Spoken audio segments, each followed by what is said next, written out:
84,730 కోట్లు ఇచ్చారు.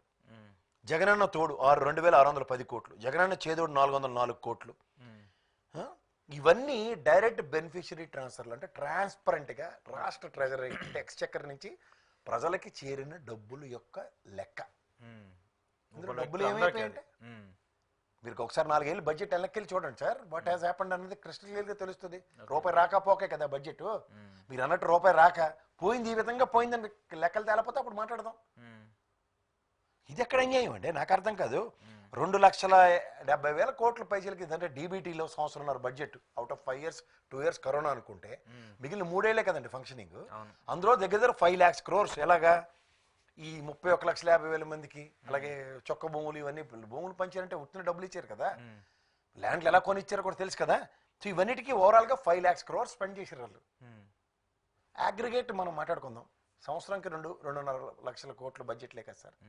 అంటే కరోనా టైంలో రూపాయి రాకపోక లేని దగ్గర కూడా మిగిలిన 3 ఏళ్ళు అంటే 7.5 లక్షల కోట్ల బడ్జెట్, అంటే 5 లక్షలు ప్రజలకి ఇచ్చిందే కనబడుతుంటే ఏమైపోయిందని అడుగుతారా?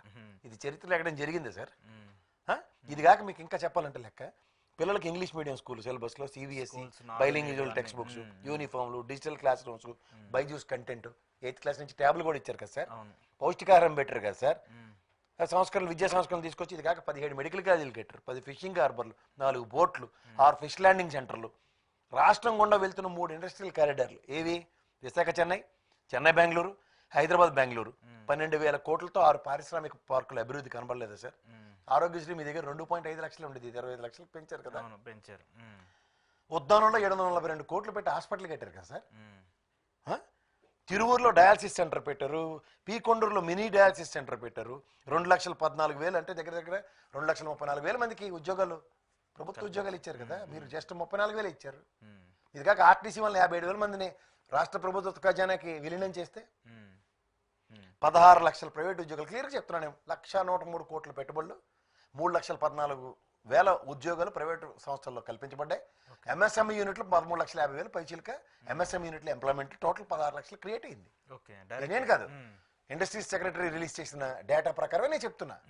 సో ఇందులో భోగాపురం ఎయిర్పోర్ట్కి నిజంగా చెప్పాలంటే ఎంతో కొంత ఒక్కొక్క ప్రభుత్వం, మీరు మొదలెట్టారు శంకుస్థాపన, ఈయన ఒక 5,000 కోట్లు ఖర్చు పెట్టి ఉన్నది లెక్క. బడ్జెట్లో చూసింది ఫిగర్లు అవి, అది మొత్తం కలిపి వాళ్ళు కానీ వీళ్ళు కానీ 50 ఏళ్ళకి ఒక వాలంటీర్ పెట్టారు, 2,60,000 మంది. వాళ్ళకి ఎక్స్చెక్కర్ నుంచే కదా 5,000 600 ఇచ్చింది. ఈ లెక్క మనకు తేలాలి కదా. ఆ డబ్బులు ఏమైపోయి తెలియదంటే మరి ఏది చెప్పాలి? ఇది 2,200 జనాభా ఉన్నాడు, ఒక గ్రామ పంచాయతీ కింద దాంట్లో సచివాలయం కట్టాడు, ఆర్బిక సెంటర్ కట్టాడు, నెక్స్ట్ ఒక విలేజ్ క్లినిక్ కట్టాడు, నాడు నేడు స్కూల్ పరివర్తన చేశారు. అది కట్టొచ్చినట్టు బిల్డింగ్లు కనబడుతుంటుంది, ప్రభుత్వ ఖజానా నుంచి ఎక్స్చెక్కర్ నుంచి ఖర్చు పెట్టిన డబ్బులే కదా. ఇవి మాట్లాడరండి. గ్రామ సచివాలయంలో 15,000 పైచీలకు కట్టారు, దాంట్లో 1,27,000 మంది ఈనాడు ఆర్డర్ రాశాడు కదా, ఉద్యోగ కల్పన జరిగింది ఎలక్షన్స్ ముందు తూచి ఇంక బాగోదని. పోనీ అది కూడా మర్చిపోవచ్చు, అది అబద్ధం అనుకున్నా సరే 40,000 మందిని అందులో తీసే కదా మాతృ సంస్థలకి అటాచ్ చేస్తున్నాం. నిన్న కాకుండా జీవో రిలీజ్ చేశారు కదా. మరి ఇవన్నీ ఎక్స్చెక్కర్ నుంచి కాకుండా నేను ఎన్నోసార్లు చెప్పిన, మీ ఆయంలో 89.94% జీతభత్యాలకి ఇచ్చేవారు. జగన్మోహన్ రెడ్డి గారి ఆలయంలో 111% జీతభత్యాలు యాడ్ నుంచి తెచ్చి పెట్టారా? ఇవన్నీ రాష్ట్ర ఖజానా నుంచి తెచ్చినవే కదా, బయట నుంచి ఎక్కడో తీసుకొచ్చి పెట్టలేరు కదా. పోనీ అప్పులు కూడా నాకు తెలిసి ప్రభుత్వ రంగ సంస్థల బ్యాంకుల నుంచి కాకుండా యాడ్ నుంచి తెచ్చి పెడతారు సార్. ఎందుకు అనవసరంగా ఆ స్థాయి, ఆయన ఉన్న స్థాయికి ఆయన మాట్లాడిన మాటలు. నాకు ఇంకా బాధాకరమైన విషయం ఏంటంటే, ఈ ఖర్చు చూపించాలి ఒకసారి. పోర్టులకు సంబంధించి ఆయన కట్టిన 10 పోర్టులు కావచ్చు, మిగతావి మీరు దావోస్లో మీరే కదా సార్ గొప్పగా చెప్పారు మా పోర్టులని. అక్కడ నుంచి ఎక్స్పోర్ట్స్ కావచ్చు, ఇంపోర్ట్స్ కావచ్చు, పోర్టులు మనకి అనుకూలంగా ఉన్నాయని మాట్లాడారు కదా. ఇప్పుడు మీరు గమనిస్తే దానికి సింపుల్ డేటా కూడా ఉంది సార్. మీ ఆయంలో అంటే 14 నుంచి 19 దాకా 90,829 కోట్లు ఎక్స్పోర్ట్స్ అయ్యాయి. నేషనల్ లెవెల్లో 12th ప్లేస్లో ఉండేవాళ్ళం. ఈ 2 ఏళ్ళు కరోనా ఉండగా కూడా 1,59,368 కోట్లు 6th ప్లేస్లో ఉన్నాం ఎక్స్పోర్ట్స్లో. ఎందుకు? వ్యవసాయ ఉత్పత్తులు పెరిగినాయి. వ్యవసాయం కూడా అంతే, 58,964 కోట్లు 14 నుంచి 19 దాకా వ్యవసాయ ఉత్పత్తులు అనుకుంటే 89,964 కోట్లు 19 నుంచి 24 దాకా ఉన్న దగ్గర. సో ఇవన్నిటితోనే కదా జిఎస్డిపి కంట్రిబ్యూషన్స్ పెరిగినవి. ఇది కాక మీకు ఇంకోటి గమనించగలిగితే, ఇప్పుడు రాష్ట్ర ఖజానా డబ్బులు ఏమైపోయాయి అన్నది చాలా పెద్ద విషయం మాట్లాడుతున్నప్పుడు ప్రజలకు కూడా తెలియజెప్పాలి కదా సార్ మనం బాధ్యత పడి. గత 5 ఏళ్లలో ఏం జరిగింది అనేది చెప్పాలి కదా. లేదంటే ఈ డబ్బులు ఏమైపోయి నాకు తెలియదని ఈ తెపెల ఛానల్ గారు అదే పనిలో ఉంటారు వీళ్ళు బుర్రా జ్ఞానం నేను సస్సవలు వీళ్ళు. ఏదంటే జగన్మోహన్ రెడ్డి అంత అప్పులు చేశాడు, కేంద్రం నుంచి వచ్చినటువంటి నిధులు కూడా సంక్షేమ పథకాలు ఖర్చు పెట్టాడు, డెవలప్మెంట్ చేయలేదు అనేది కదా గట్టిగా మాట్లాడారు. డెవలప్మెంట్ అంటే ఇది నాకు తెలిసింది చెప్పాలి కదా సార్ ఒకసారి. మనం తప్పు రైట్ ఏదో తెలాలి కదా ప్రజలకి.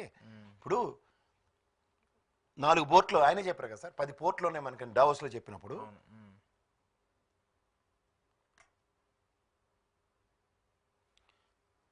రామాయపట్నంకి 3736.14 కోట్లు, మచిలీపట్నంకి 5115.73 కోట్లు, మూలపేటకి 4361.91 కోట్లు, కాకినాడ గేట్వేకి 2123 కోట్లు.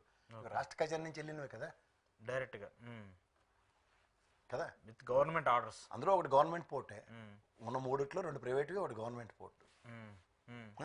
అలా కాకుండా మనం ఫిషింగ్ పోర్ట్లు జువ్వల్దిన్న 288.80 కోట్లు, నిజాంపట్నం 451 కోట్లు, మచిలీపట్నం 422, ఉప్పాడ 361 కోట్లు, బుడగట్లపాలెం 365.81 కోట్లు, పూడిమడక 392.53, బియ్యపుతిప్ప 429.43, ఓడరేవు 417.55, కొత్తపట్నం 392.45 కోట్లు, మంచినీళ్ళపేట అప్గ్రేడేషన్లో ఉంది. ఇది కాక ఫిష్ ల్యాండింగ్ సెంటర్లు చింతపల్లి 23.74 కోట్లు, భీమిలి 24.8, రాజయ్యపేట 24.77, దొండవాక 23.90, ఉప్పలంక 5.74, రాయదరు 23.9. ఏం చెప్పాలి సార్ దీనికి? మరి ఇవన్నీ నిజమైనా కూడా ఎందుకు చంద్రబాబు నాయుడు గారు అలా మాట్లాడారు? అదే నేను ఇన్ఫ్రాస్ట్రక్చర్ గురించి కూడా చెప్తూ మీకు ఇంకోటి చెప్తానండి సార్. వ్యవసాయానికి సంబంధించిన విషయంలో ఇప్పుడు మనకి రాష్ట్రంలో 1134 గొడవలు ఉన్నాయి. ఏది ఇప్పుడు 19 నుంచి 24లో కన్స్ట్రక్షన్ అయింది. ఇప్పుడు చంద్రబాబు నాయుడు గారి రైల్లో 14 నుంచి 19 దగ్గర ఒక్క గొడవను కూడా కట్టలే. మరి 1134 గొడవలు అంటే ఇన్ఫ్రాస్ట్రక్చరే కదా, దానికి డబ్బులు ఖర్చు కాకుండా అవుతుందా ఏదైనా గొడవ చెప్పండి? డెఫినెట్గా. ఈ డబ్బులు ఏమైపోయాయంటే ఇది ఘోరం కదా సార్. ఇది ఆయన క్లెయిమ్ చేసేది ఏంటంటే కేంద్రం ఇచ్చినటువంటి డబ్బులను కూడా ఈయన పథకాల కింద కన్వర్ట్ చేసుకొని అభివృద్ధి చేయకుండా చేశారు. దాని ద్వారా ఇక్కడ ఇన్కమ్ జనరేషన్ అయిపోయింది. మిగతా పథకాలకు కూడా అప్పులు తీసుకొచ్చి ప్రభుత్వ రంగ సంస్థ నుంచి తీసుకొచ్చి వీటికి పెట్టారని చెప్పేసి మాట్లాడుతున్నారు. మరి లేకపోతే ఇప్పుడు అమర్నాథ్ సేన్ గారు కానీ మహానుభావుడు రఘురామరాజన్ గారు కానీ ఏం చెప్పారు సార్? కామన్ మ్యాన్ జేబులో డబ్బులు ఉంటే అవి రొటేట్ అయ్యి రీజనరేట్ అవుతాయని చెప్పారు. అందుకే కదా ఎస్బీఐలో 4.45 లక్షల కోట్లు పొదుపు రూపంలో ఉన్నాయి ఆంధ్రప్రదేశ్ నుంచి అని డిక్లేర్ చేసింది ఎలక్షన్స్ ముందు. సార్ ఎస్బీఐ చట్టాలు చూడండి, మీరు వెనక్కి ముందుకు వెళ్ళకపోతే ఏమవుతుంది సార్? పొదుపులు ఎంత పెరిగాయి, మనది పొదుపు వ్యవస్థ భారతదేశం. అలాంటి పోస్ట్ ఆఫీసులోనూ ఇంట్లోనే ఎంత పొదుపు చేసుకున్నారో సార్ చూడమన్నాడు ఆ డేటా. ఇవి ఏవీ కనబడకుండా ఏం అవ్వలేదంటే ఏం చెప్పాలా? ఇప్పుడు ఇంత పత్రికలు చేసుకుని చూడక్కర్లేదు. ఇప్పుడు 2200 మంది జనాభా ఉన్న దగ్గర ఆర్బీకే సెంటర్ కానీ, ఒక సచివాలయం కానీ, విలేజ్ క్లినిక్ కానీ, నాడు నేడు స్కూల్ పరివర్తన కానీ